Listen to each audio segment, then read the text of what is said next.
우리는 예배에 대해서 지금 하나님 말씀을 나누고 있습니다. 오늘도 예배자로 오늘도 서 계시고 오늘도 예배하시는 저와 여러분을 통해서 우리 하나님이 또 영광 받으시기를 원합니다. 지난주에는 가인과 아벨의 예배와 제사에 대해서 함께 나누었습니다. 하나님이 받으시는 예배가 있고 받지 않으시는 예배가 있습니다. 그래서 우리는 예배가 무엇인지, 누구를 위해서 예배를 하는가 지난주에 나누었습니다. 예배는 바로 나 자신을 위해서 드리는 겁니다. 내가 살아나기 위해서, 내 생명이 다시 살아나기 위해서 하나님 앞에 나오는 것이 바로 예배입니다. 오늘은 그 말씀을 이어서 나를 살리시는 예배가 어떤 예배인지 오늘 수가성의 한 여인을 통해서 하나님이 우리에게 말씀해 주시기를 원합니다. 이 수가성에 살고 있는 이 한 여인은 참으로 우리가 보기에도 딱한 여인입니다. 인생의 목마름으로 방황하고 있고 아무도 함께하지 않고 있고 또 물길로 나가는 그 시간마저도 다른 사람과 함께할 수 없는 그 여인, 말로 할 수 없는 삶의 무게를 지니고 있는 이 여인에게 예수님께서는 다가가십니다. 예수님이 그에게 다가가시는 이유는 한 가지입니다. 그 여인을 통해서 하나님의 말씀이 무엇인지, 예배가 무엇인지, 주님을 만나는 것이 무엇인지를 지금 말씀하기 위해서입니다. 톨스토이가 쓴 글이 하나 있습니다. 그 글에 이런 얘기가 있습니다. 하루는 주인이 종들을 모아놓고 너희들의 소원이 무엇인지를 물었습니다. 종들이 말하기를 우리도 주인님처럼 큰 땅을 가지면 좋겠습니다. 주인이 말합니다. 그러면 내일 아침에 해가 뜨는 동시에 달려가서 너희가 뛰어갈 수 있는 만큼 뛰어가서 깃발을 꼽아라. 그리고 해가 지기 전에 돌아올 수 있다면 그 깃발 꼽은 곳까지 너희에게 그 땅을 주겠다. 얼마나 귀한 소식입니까? 해가 떴습니다. 이제 최선을 다하여서 아무것도 가지지 않고 목마름을 견디면서 뛰어갑니다. 정오가 될 때까지 뛰어갑니다. 더 많이 뛰어갈수록 내 땅이 넓어지는 거니까요. 그리고 정오가 되었을 때쯤에 그곳에 깃발을 꽂고 다시 집을 향해서 뛰어갑니다. 해가 지기 전까지 들어가야 됩니다. 열심을 다하여서 해가 지기 전에 결국 집에 도착했습니다. 그런데 그 종은 목마름으로 쓰러져 죽고 맙니다. 그래서 그 종이 가진 땅은 딱 자기가 누울 수 있는 무덤의 몇 평이 그의 땅이었습니다. 톨스토이는 이 글을 통하여서 우리의 인생의 허무함을 말합니다. 목마름을 가지고 최선을 다해 땅을 향해서 뛰고 있지만 결국 우리가 소유할 수 있는 땅은 우리의 누울 수 있는 무덤 그 한 자리밖에 없음을 고백하는 거죠. 오늘 예수님이 만나시는 여인이 그렇습니다. 목마릅니다. 우리의 삶이 그렇습니다. 목마릅니다. 그리고 모든 것들이 무너진 시대에 우리는 예배하고 있습니다. 과연 그러면 하나님께 드리는 예배는 무엇인지 오늘 본문을 통해서 같이 나누어 보기를 원합니다. 먼저 4장 1절에 이 본문은 이렇게 시작을 합니다. 같이 한번 읽어보죠. 예수께서 제자를 삼고 침례를 베푸는 것이 요한보다 많다 하는 말을 바리새인들이 들은 줄을 주께서 아신지라. 어렵게 설명을 했는데 쉽게 이런 겁니다. 유대 땅에서 예수님이 사역을 시작하시자 바리새인들이, 종교 지도자들이 예수님보다 먼저 침례를 베풀었던 요한과 예수님을 비교하고 있는 겁니다. 누가 더 많이 침례를 주고 있나? 어떤 사람들이 더 많이 모여지고 있나? 다시 말해서 예수님을 좀 주목하고 있는 겁니다. 예수님이 그걸 아셨습니다. 그래서 이제 이 유대 지역을 떠날 때가 되신 것을 아시고 이제 갈릴리로 돌아가시기로 결심을 한 본문입니다. 이 3절에 보니까 유대를 떠나사 다시 갈릴리로 가실새 4절에 사마리아를 통과하여야 하겠는지라. 유대 땅에서 갈릴리를 가기 위해서는 사마리아 땅을 반드시 통과해야 됩니다. 그런데 당시의 유대인들은 사마리아 땅을 밟지 않았습니다. 그래서 동편에 있는 요단강을 건너서 우회해서 이 갈릴리까지 갔습니다. 그렇게 가면 시간이 2배나 허비됩니다. 더 많은 광야를 지나야 됩니다. 그런데도 불구하고 유대 사람들은 그렇게 다녔습니다. 지금 예수님께서 사마리아 땅을 가야겠다고 말씀하십니다. 근데 원문대로 읽으면 이런 뜻입니다. 예수님께서 사마리아 땅을 반드시 지나가야 되겠다. 지금 예수님이 가시는 이 행로는 의도적이고 계획적인 행로이십니다. 우연히 사마리아 땅을 지나가시는 게 아닙니다. 우연히 그 땅을 지나가시다가 사마리아 한 여인을 우물가에서 우연히 만나신 일이 아닙니다. 이것은 예수님께서 계획하시고 걸어가신 여행길입니다. 이유는 하나입니다. 그곳에 있는 한 여인을 만나기 위해서입니다. 요한복음 3장에는 니고데모가 밤중에 예수님을 찾아옵니다. 그리고 어떻게 해야 구원을 얻을 수 있는지를 예수님께 질문합니다. 이렇게 예수님을 찾아와서 구원에 대해서 질문할 수 있는 사람이 있는가 하면 이 사마리아 여인처럼 주님이 직접 가시지 않으면, 주님께서 그 여인을 만나주지 않으시면 주님을 못 만나는 인생이 있습니다. 저와 여러분은 오늘도 예배를 하고 있고, 또 이곳에 앉은 어르신들은 이 대형교회 예배당에서 20년, 30년 예배 드리신 분들이 있습니다. 우리가 예배한 것 같은데 사실은 우리 주님께서 먼저 우리를 찾아오셨습니다. 그렇지 않으면 우리는 예배할 수 있는 사람들이 아닙니다. 오늘도 얼마나 많이 고민하셨습니까? 99명까지만 들어간다는데 내가 가서 들어갈 수 있을까 말까? 아니면 비가 오는데 오늘은 잠깐 쉴까 말까? 얼마나 우리는 인생 가운데 이 예배를 준비하면서 얼마나 많은 생각들을 하는지 모릅니다. 얼마나 많은 유혹이 있는지 모릅니다. 그런데 놀랍게도 그 예배는, 우리가 드렸던 모든 예배들은 우리가 선택한 것이 아니라 주님이 우리를 찾아오셔서 이 예배의 자리로 인도하신 것을 믿으시기를 주님의 이름으로 축원합니다. 이 사마리아 지역이 어떤 곳입니까? BC 722년에 이스라엘의 두 쪽 났던 먼저 북쪽 이스라엘이 아수르에게 멸망합니다. 아수르의 정책은 혼혈 정책, 민족 말살 정책이었습니다. 그래서 강제로 이방인들을 그 땅에 들어오게 해서 혼혈시키는 거였습니다. 살아남기 위해서는 이방인과 결혼해야지만 살아남을 수 있었습니다. 그렇게 사마리아 땅은 혼혈된 사람들이 살았습니다. 남쪽 유다도 바벨론에게 멸망했습니다. 바벨론의 정책은 달랐습니다. 이주시키는 정책이었습니다. 그래서 바벨론 땅에 많은 사람들이 포로로 끌려갔습니다. 그 땅에서 고생을 많이 했지만 그들은 다시 돌아올 때에 섞이지 않은 민족으로 돌아왔습니다. 그들이 다시 성전을 지을 때에 사마리아 사람들, 아수르에게 혼혈되었던 그 사람들이 성전 짓는 것을 허락하지 않았습니다. 그래서 그때부터 이스라엘 백성들은, 이 유대인들은 사마리아 사람들을 개와 돼지처럼 취급했습니다. 그리고 그 땅은 밟지도 않았습니다. 그래서 유대 땅에서 다시 갈릴리로 가기 위해서는 반드시 유대 사람들은 동쪽으로 우회해서 지나가야 되는데 예수님은 지금 그 땅을 지나가고 계십니다. 이유는 하나입니다. 이 여인을 만나시기 위해서입니다. 오늘도 우리 하나님께서는, 우리 주님께서는 저와 여러분을 만나시기 위해서 우리를 먼저 찾아오십니다. 이제 그 여인의 이야기가 등장합니다. 5절 말씀해 보니까 사마리아에 있는 수가라는 동네에 이르시니 야곱이 그 아들 요셉에게 준 땅이 가깝고, 이 땅의 이름이 수가입니다. 수가성의 한 여인을 만나지요. 그런데 이 땅의 이름이 구약 성경에는 세겜이라고 되어 있습니다.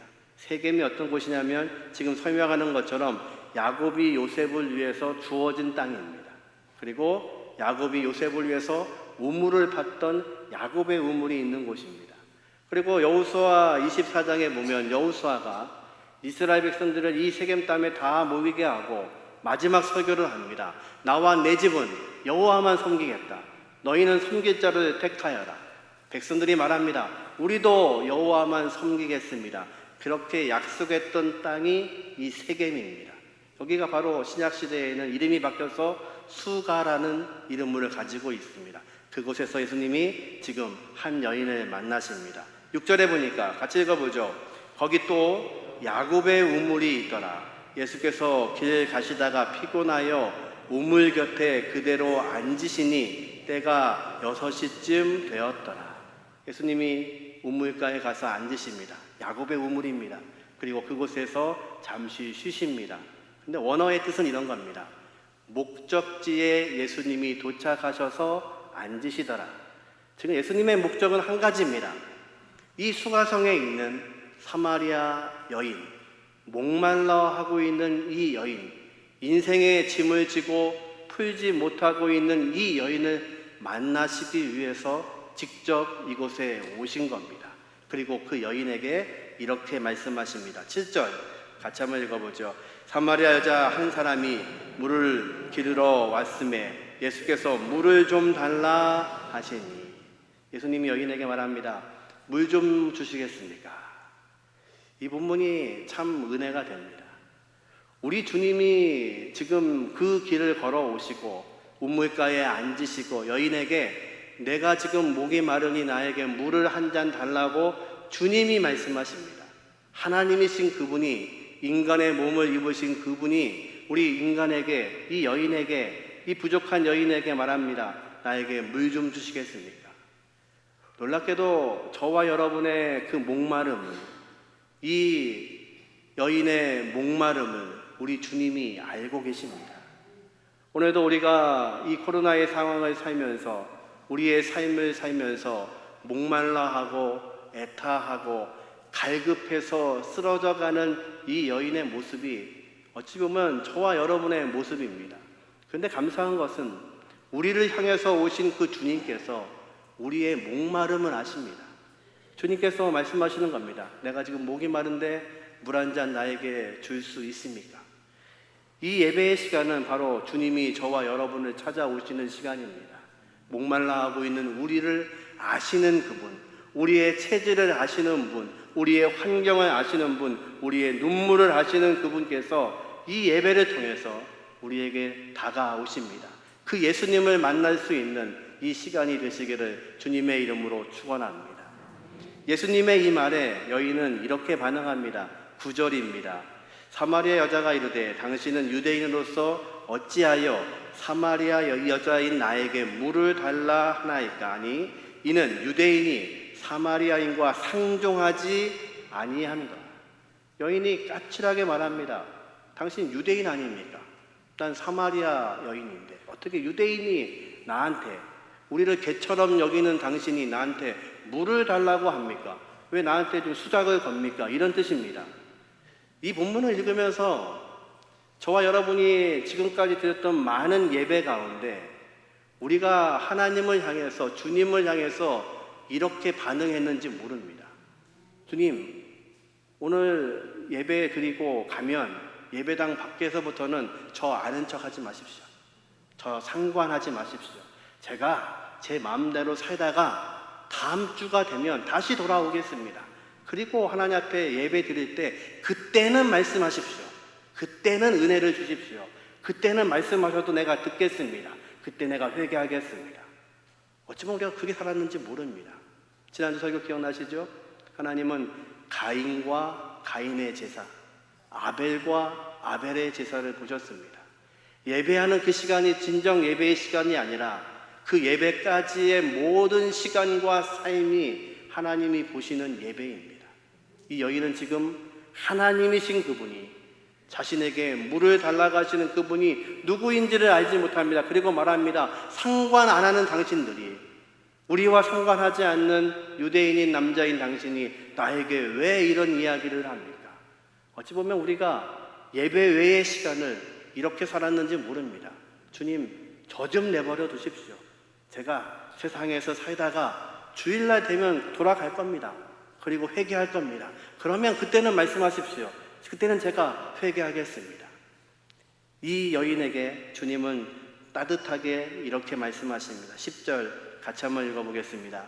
예수께서 대답하여 이르시되 내가 만일 하나님의 선물과 또 내게 물 좀 달라 하는 이가 누구인 줄 알았더라면 내가 그에게 구하였을 것이요 그가 생수를 내게 주었으리라. 예수님이 두 가지를 말씀하십니다. 하나님의 선물이 무엇인지를 알았다면, 그리고 그가 생수를 줄 수 있을 텐데, 지금 이 생수는 우리가 마시는 그 생수를 말하는 게 아닙니다. 우물가에서 우물물을 말하던 주님께서 나는 생수를 주는 분이라고 자신을 소개합니다. 그렇기 위해서 이 생수를 얻기 위해서는 하나님의 선물이 무엇인지를 알아야 됩니다. 여러분, 하나님의 선물이 무엇입니까? 바로 저와 여러분을 구원하시기 위해서 이 땅에 오신 예수 그리스도가 하나님의 선물이십니다. 우리는 죽었던 존재입니다. 그런데 우리를 살리시기 위해서 하나님은 자신의 아들을 선물로 내어주셨습니다. 그 선물이신 예수님이 바로 우리에게는 생수가 되시는 분입니다. 살아있는 물이 되시는 분이 우리 주님이십니다. 이 말을 들은 여인이 귀가 번쩍 열립니다. 그리고 예수님에게 말하기 시작합니다. 아니, 당신은 지금 두레박도 없고 그릇도 없는데 또 이 우물은 깊은데 어떻게 그런 물을 가지고 있습니까? 그리고 이렇게 질문합니다. 12절입니다. 같이 한번 읽어보죠. 우리 조상 야곱이 이 우물을 우리에게 주셨고 또 여기서 자기와 자기 아들들과 짐승이 다 마셨는데 당신이 야곱보다 더 크니까. 여인의 한계가 여기에 있습니다. 지금 우리가 섬기는 조상 중에 제일 크신 분이 야곱입니다. 이 우물이 바로 그분이 파놓으신 물이고 그분이 마셨고 우리가 지금까지 마시고 있습니다. 그런데 당신은 생수가 있다고 하는데 그러면 당신은 이 야곱보다, 우리 조상보다 더 크신 분입니까? 니고데모가 말합니다. 예수님, 어떻게 영생을 얻습니까? 주님이 말씀하시기를 내가 거듭나야 된다.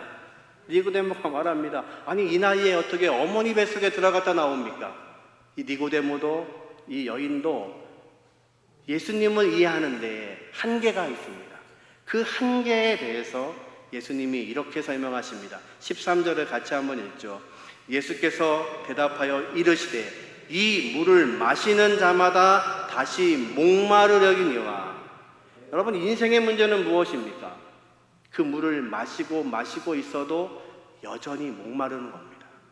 이 여인이 말하는 것처럼 야곱, 우리의 위대하신 우리의 조상이 파놓은 이 샘물을 우리는 매일같이 떠서 마십니다.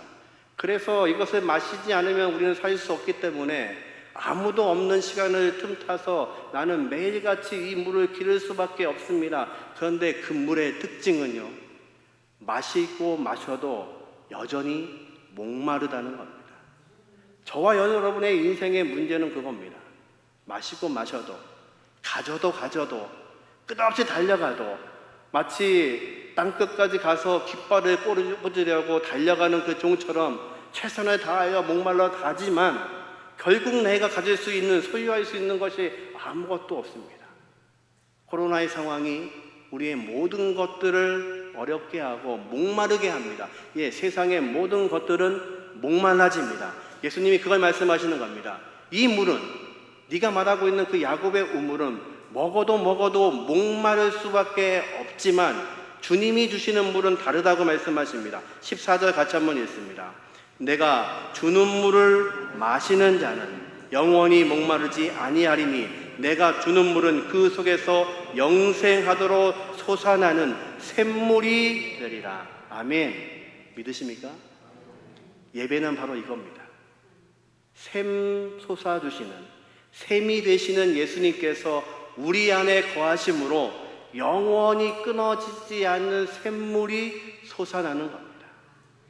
이스라엘 사람들에게는 물을 이야기할 때 두 가지를 말합니다. 인위적으로 내가 구할 수 있는 물이 있습니다. 대표적인 게 우물이죠.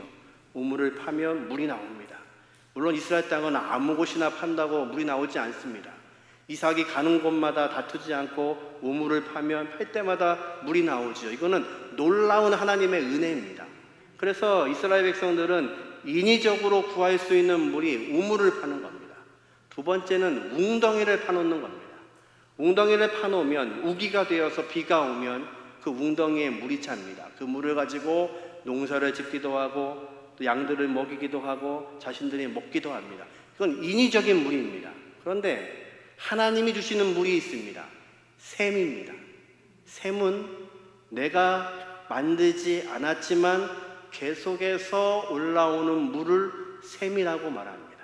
이 샘이 넘치기 시작하면 무엇이 되냐면 강이 됩니다. 그래서 이스라엘 사람들은 샘, 강, 아침에 주시는 이슬, 이것은 하나님이 주시는 물이라고 그들은 생각했습니다.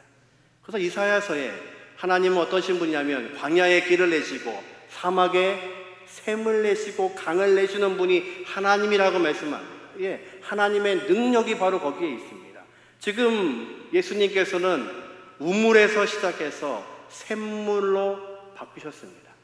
너희가 갖고 있는 그 우물, 그 물은 인위적인 물, 인간이 수고해서 파는 그 물은 마셔도 가라앉을 수밖에 없지만 하나님이 주시는 샘물, 하나님이 주시는 은혜는 영원히 가라지 않고 목마르지 않겠다고 말씀하십니다. 예배가 바로 그것입니다. 우리가 예배를 드리는 이유가 바로 그것입니다. 영원히 목마르지 않게 하기 위해서 이 가람을 해결할 수 없기 때문에 하나님 앞에 무릎 꿇음으로 우리 안에 계시는 예수 그리스도께서 샘이 되어주셔서 샘물을 우리에게 공급하시는 시간이 예배의 시간입니다. 이 시간 우리의 영적인 가람을 주님 허락하시는 그 샘물로 인해서 우리의 갈증이 해소되는 저와 여러분이 되시기를 주님의 이름으로 축원합니다. 이 여인이요, 이 말을 듣고 이렇게 고백합니다. 15절 말씀 같이 보죠.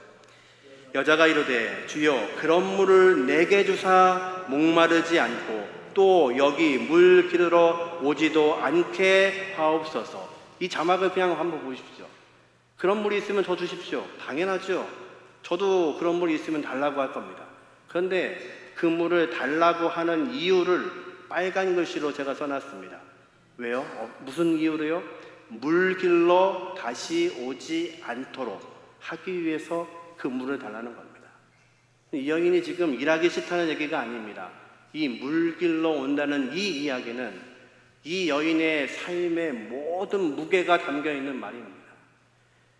내 인생을 살아가기 위해서 이 물을 안 마시면 안 되고 오늘도 여전히 물을 기를 수밖에 없고 그런데도 불구하고 내 처지와 내 환경 때문에 사람들과 함께 할 수 없어서 이 빈 시간에 아무도 없는 시간에 올 수밖에 없는 내 인생의 무게, 그 무게를 벗어날 수만 있다면, 이곳에서 해방될 수만 있다면, 그런 물이 있으면 제발 좀 달라는 겁니다. 우리의 고백하고 참 유사하죠. 근데 예수님이 이 말 뒤에 이렇게 말씀하십니다. 그래? 그럼 네 남편 좀 데려와. 남편하고 무슨 상관이 있다고요? 근데 여인이 그 말에 즉각 반응합니다. 저 남편이 없습니다. 이 이야기는 예수님 앞에서 거짓말하고 있는 단어가 아닙니다. 이런 뉘앙스입니다. 남편이요? 말도 하지 마십시오. 남편 얘기도 꺼내지 마십시오. 내 인생에서 남편 이야기는 하지도 마십시오. 코로나 상황 가운데 사업은 어떠세요? 사업이요? 말도 하지 마십시오. 제발 그 얘기하지 마십시오. 자녀요? 애들 얘기하지 마십시오. 내 인생에 그 애들 없습니다. 내 남편 없습니다. 내 삶에 아무것도 없습니다. 바로 그런 뜻입니다. 예수님이 그 이야기를 이해하시죠. 그래, 맞다. 내가 남자가 5명 있었는데 그 남자도 다 지나갔고 지금 있는 남자도 네 남편이 아닌 거 내가 안다. 그러니 네 말이 맞다. 남편이 없다고 하는 말, 네 말이 옳다. 지금 주님이 이 여인의 마음을 아시는 겁니다. 인생의 문제는 바로 여기에 있습니다. 오늘도 예배 드리고 있으나 여전히 목마르고 내 삶 가운데 있는 모든 문제로 인하여서 아무것도 할 수 없는 것이 우리의 인생입니다. 이 여인이 그랬습니다. 남편이요, 말도 꺼내지 마십시오. 남편 이야기도 하고 싶지 않고 말하고 싶지도 않습니다. 그 인생 때문에 내 인생이 지금 목말라 가고 있고 그리고 갈증으로 허덕이고 있습니다. 에스겔서의 성전에부터 하나님의 물이 흐르기 시작합니다. 그 성전은 누구이십니까? 성전은 바로 예수님의 모형입니다. 그 주님 되시는 성전으로부터 물이 나오기 시작하는데 그 물이 점점 차오르기 시작합니다. 거스릴 수 없는 물이 됩니다. 그런데 놀랍게도 그 물이 흘러가는 곳마다 뭐라고 되어 있냐면 생명이 사라졌다고 말씀하십니다. 오늘 우리가 드리는 예배는 바로 그 시간입니다. 내가 다시 살아나는 시간입니다. 나의 목마름을 내 문제로 해결할 수 없습니다. 내가 파놓은 우물로 해결이 되지 않습니다. 내 인생을 가는 모든 것들 가운데 가지고 있는 모든 것들이 내 목마름을 해결할 수가 없습니다. 그래서 주님이 이 여인을 찾아오신 겁니다. 이 여인의 목마름은 주님이 해결하셔야 됩니다. 그래서 이 여인의 그 울부짖음 속에 주님이 말씀하시는 겁니다. 내가 주는 그 물은 다르다. 내가 주는 그 물은 영원히 목마르지 않고 그 속에서 샘이 되어서 흘러나오는 물이라고 말씀하십니다. 저와 여러분에게 인생의 갈급함이 오늘도 있다면 이 예배를 통해서 예배하는 예배자들을 통하여서 하나님께서 주시는, 주님이 주시는 그 샘물로 인하여서 저와 여러분의 갈증이 해소되는, 목마름이 없어지는 은혜가 있기를 주님의 이름으로 축원합니다. 이 여인이요, 예수님의 말씀을 듣고 내 인생을 꿰뚫어 보시는 이분을 보고 이렇게 말합니다. 내가 보니 당신은 선지자입니다. 그리고 한 질문을 합니다. 보통 이야기의 스토리상 그러면 어떤 질문을 해야 됩니까? 아까 말씀하신 그 생수. 제가 그때는 그냥 겉너머로 얘기했는데 내가 보니 당신은 내 인생을 모두 알고 있는 선지자입니다. 그러니까 그 생수 저한테 주십시오. 이렇게 돼야 이야기가 앞뒤가 맞습니다. 그런데 이 여인이 이런 질문을 합니다. 20절 같이 한번 읽어보죠. 우리 조상들은 이 산에서 예배하였는데 당신들의 말은 예배할 곳이 예루살렘에 있다 하더이다. 갑자기 예배를 들고 나옵니다. 우리는 여기서 예배드립니다. 이 그리심산에서 예배를 드리고 당신들 유대인들은 예루살렘 시온산에서 예배를 드립니다. 그런데 어디서 예배 드리는 것이 맞습니까? 왜 갑자기 인생의 문제를 얘기하다가 남편의 이야기와 목마름을 이야기하다가 갑자기 예배로 건너뛰었을까요? 이게 정답입니다. 우리가 느헤미야서를 공부했습니다. 성벽을 재건하고 성전의 예배가 완성되자 백성들이 하나님 앞에 무릎 꿇어 약속합니다. 이방 여인들과 결혼하지 않게 하겠고, 그리고 하나님 앞에 안식일을 거룩하게 지키고 성전을 그대로 내버려 두지 않겠습니다. 그런데 그 약속이 도비아라는 사람이 성전에서 살게 됨으로 인해서 성전의 예배가 무너지자 그들은요 안식일도 지키지 않고 결혼하지 않겠다는 약속도 무너집니다. 예배가 무너지면 우리의 삶의 모든 것들이 무너집니다. 저와 여러분은 하나님 앞에 예배하는 사람들입니다. 그러기에 예배가 무너지는 순간 우리의 가정도, 우리의 삶도, 우리의 모든 것들이 붕괴됩니다. 이 여인이 묻고 있는 질문이 그겁니다. 우리는 여기서 예배하고 당신들은 예루살렘에서 예배하는데 어디가 맞습니까? 다시 말해 이 말은 예배를 통해서 하나님을 한 번도 경험하지 못했다는 얘기입니다. 다윗은 이렇게 고백하죠. 내가 광야에서 하나님의 성소를 봅니다. 망명하고 있는 다윗이 광야에서 하나님의 성소에서 예배하고 있다고 고백합니다. 이유는 무엇입니까? 그는 성전에만 계시는 하나님이 아니고 하나님을 만나고 있는 그 장소가 광야이든 들판이든 바로 예배하는 장소였습니다. 그런데 이 여인은 어디서 예배하냐고 묻습니다. 하나님 앞에 드리는 예배가 무엇인지를 알지 못하는 겁니다. 이제 그 예배의 말씀을 가지고 예수님이 답변하십니다. 23절 같이 한번 읽어보죠. 아버지께 참되게 예배하는 자들은 영과 진리로 예배할 때가 곧 이때라. 아버지께서는 자기에게 이렇게 예배하는 자들을 찾으시느니라. 예배할 때가 옵니다. 그때가 언제입니까? 예수님께서 십자가의 죽으심으로 완전히 이 새로운 성전으로 바뀌시는 때입니다. 지금 성전은 기능을 잃어버리고 있습니다. 주님이 말씀하십니다. 저 성전을 헐어버려라. 내가 사흘 만에 다시 세우겠다. 그 성전의 기능을 잃어버리고 있습니다. 주님이 십자가의 죽으심으로 그분이 완전한 성전이 되십니다. 그러면 어느 곳과 상관없이 예수님을 예배할 때가 오게 되겠다고 주님은 말씀하십니다. 여러분, 예배는 무엇입니까? 어떤 장소, 어떤 환경이라 할지라도 주님을 만나는 장소, 하나님을 경험하는 장소가 바로 예배의 시간이고 예배의 장소인 것을 믿으시기를 주님의 이름으로 축원합니다. 그렇게 이 여인은 삶의 문제에서 갑자기 예배의 문제로 나가고 있는 겁니다. 예배가 완성되면 그의 삶이 바뀌게 됩니다. 이제 주님이 말씀하십니다. 요한복음 4장 24절입니다. 같이 읽습니다. 하나님은 영이시니 예배하는 자가 영과 진리로 예배할지니라. 옛날 성경은요, 신령과 진정으로 예배할지니라. 예배하는 자들에게 구할 것이 바로 그것입니다. 오늘도 나와 함께 하시는 그 주님, 내가 예배의 자리에 나온 것이 아니라 나를 찾아오셔서 나를 구원하신 그 주님을 향해서 오늘 우리가 예배하고 있습니다. 타는 목마름으로 우리는 세상을 살아갑니다. 아무 희망이 없는 이 시대에도 우리는 하나님 앞에 예배합니다. 왜냐하면 세상의 어떤 물도 우리의 갈증을 해소할 수 없기에 우리 안에서 샘물 되시는 그 주님을 향해서 오늘도 우리는 예배하는 것입니다. 그것이 바로 예배자들의 모습입니다. 그들을 향해서 이제 주님은 말씀하시기를 그 안에서 성령으로 함께 하시겠다고 약속하십니다. 요한복음 7장 38절과 39절에 이렇게 말씀합니다. 같이 읽어보죠. 나를 믿는 자는 성경의 이름과 같이 그 배에서 생수의 강이 흘러나오리라 하시니 이는 그를 믿는 자들이 받을 성령을 가르쳐 말씀하신 것이라.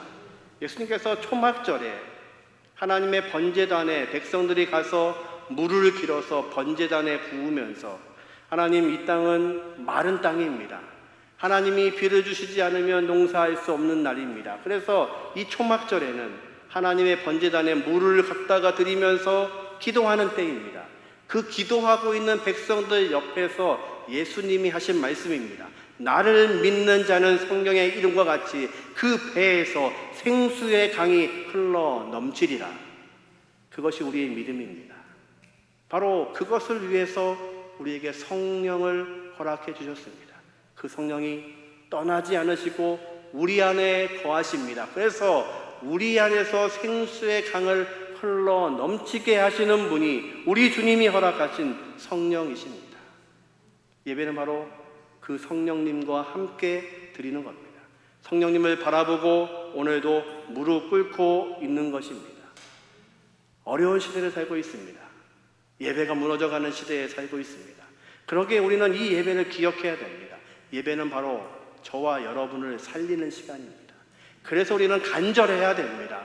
우리가 이 예배당에 모이든 아니면 온라인으로 예배를 하고 있든 관계없이 그곳이 바로 저와 여러분이 무릎 꿇는 장소입니다. 거기가 주님이 찾아오시는 장소입니다. 그분이 우리의 목마름을 해결하시는 분인 것을 믿으시기를 주님의 이름으로 축원합니다.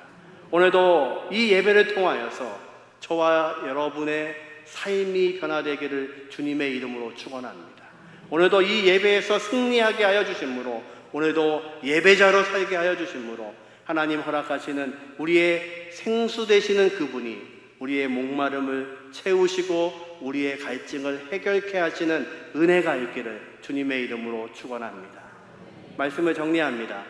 나를 살리는 예배에 대해서 오늘 말씀드렸습니다. 우리는 오늘도 예배하는 예배자들입니다. 예배자들은 세 가지를 기억하셔야 됩니다. 첫 번째, 예배자는 예수님이 찾아오시는 사람입니다. 오늘도 우리 예배를 위해서 주님이 우리를 찾아오셨습니다. 이 한 여인을 찾아오신 예수님처럼 우리는 예배하는 이 자리가 주님이 우리를 만나러 오시는 자리입니다. 두 번째, 예배자는 목마름이 있는 사람입니다. 예수님께서 산상수훈에 말씀하십니다. 의에 줄이고 목마른 자는 배부를 것이라고 말씀하십니다. 오늘도 우리가 목마름으로 하나님 앞에 나옵니다. 주님 앞에 나옵니다. 예배자로 나옵니다. 우리의 삶이 무너져 있습니다. 갈급한 심령으로 나옵니다. 그 갈급한 심령을 해결하실 수 있는 분은 우리 주님밖에 없으십니다. 주님이 우리의 샘이 되어주셔서 영원히 끊어지지 않는 영생하는 생수를 주시는 분이 우리 주님이십니다. 마지막으로 예배자는 영과 진리로 예배하는 사람입니다. 오늘도 우리의 삶의 자리에서, 우리의 일터에서, 우리의 예배당에서 우리는 예배합니다.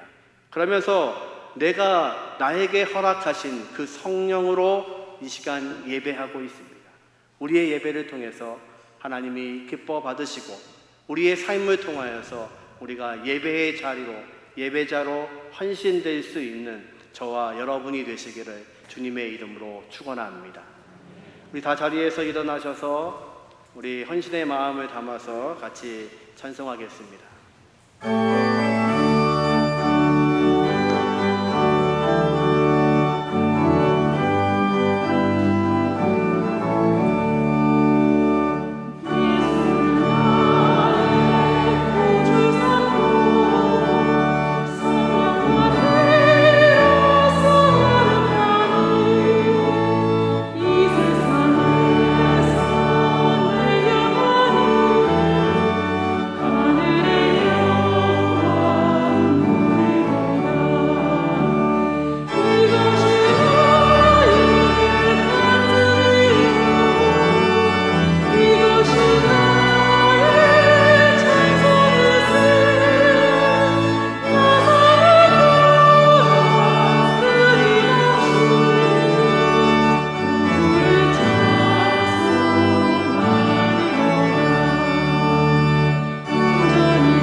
다 같이 기도하겠습니다. 아버지 하나님, 오늘도 우리가 예배함에 있어서 목마릅니다. 우리의 삶의 갈증과 두려움과 어려움이 우리를 엄습하고 있습니다. 그럼에도 불구하고 우리 안에서 선물 되시는 예수 그리스도가 함께 하시고, 그리고 이 예배의 자리에 나올 수 있도록 먼저 찾아오신 분이 주님인 것을 우리가 믿습니다. 그 주님을 의지하고 내 안에 있는 생수의 샘이 흘러넘치게 하여 주옵소서. 그래서 이 어려운 시기에도 주님 바라보게 하여 주시고 예배를 통하여서 하나님 앞에 회복될 수 있는 우리와 우리의 가정이 되게 하여 주옵소서. 우리 합심해서 기도하겠습니다. 전능하신 아버지 하나님, 감사합니다. 오늘도 예배의 자로 설 수 있도록 은혜 주신 것 감사합니다. 아버지 하나님, 목마릅니다. 아버지 하나님, 이 갈증을 해결할 수가 없습니다. 주님께서 내 안에서 생수의 강이 되어 주셔서 우리 안에서 샘물이 되어 주셔서 아버지 하나님, 우리를 이 갈증에서 내려놓을 수 있도록 은혜를 더하여 주옵소서. 오늘도 예배의 자리에 나와 있는 하나님의 귀한 백성들을 살피시고 인도하여 주옵소서. 우리의 능력이 아니라 주님이 먼저 찾아오셨음을 기억하게 하여 주옵소서. 오늘도 우리의 삶의 자리에서 예배가 이루어지게 도와주시고 이 예배를 통하여서 우리를 회복시키시는 하나님의 놀라우신 은혜를 경험할 수 있도록 도와주옵소서. 아버지 하나님, 목마릅니다. 갈증으로 죽을 것 같은 세상을 살고 있습니다. 아버지 하나님, 내가 할 수 없기에 내 안에 계신 주님께서 생수의 강이 되어 주셔서 이 목마름을 해결하여 주옵소서. 내 삶의 문제, 내 자녀의 문제, 내 가정의 문제, 내 일터의 문제를 내가 해결할 수 없음을 믿습니다. 아버지 하나님, 주님이 해결하시고 주님이 생수의 생명의 강이 되어 주셔서 우리의 인생 가운데 있는 이 문제 가운데 하나님 해결하시고 깨끗게 하시고 이 갈증을 해결하여 주옵소서. 지금은 우리 주 예수 그리스도의 은혜와 아버지 하나님의 지극하신 사랑하심과 성령님의 내주 역사하심이 오늘도 예배자로 살기 원하는 각 사람들과 우리의 가정 위에 지금부터 영원토록 함께 하시기를 예수님의 이름으로 간절히 축원하옵나이다. 아멘.